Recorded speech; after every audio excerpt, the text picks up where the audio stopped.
বিচ্ছিন্ন নয়, অনিবন্ধিত পরিবারদের একযোগে ডিপোর্ট করা হবে বলে জানিয়েছেন নবনির্বাচিত প্রেসিডেন্ট ডোনাল্ড ট্রাম্প।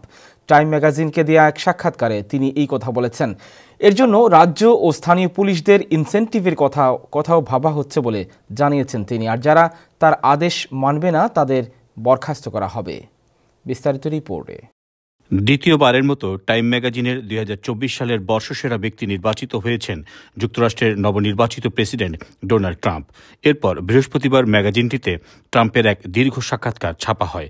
সেখানে গণডিপোর্টেশন, অর্থনীতি, বিশ্ব রাজনীতি সহ বিভিন্ন দিকের উপর আলোকপাত করেন তিনি। অবধারিতভাবে সাক্ষাৎকারে প্রাধান্য পেয়েছে ট্রাম্পের প্রস্তাবিত গণডিপোর্টেশনের প্রক্রিয়া নিয়ে।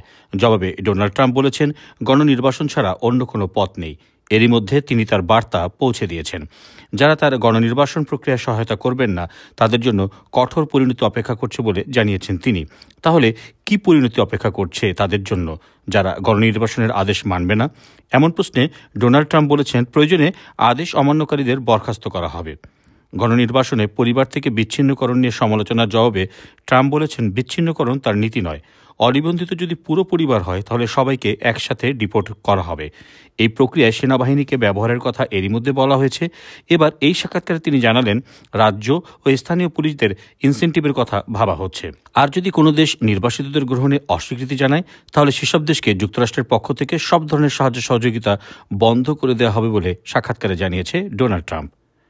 Desk report, time television, new York.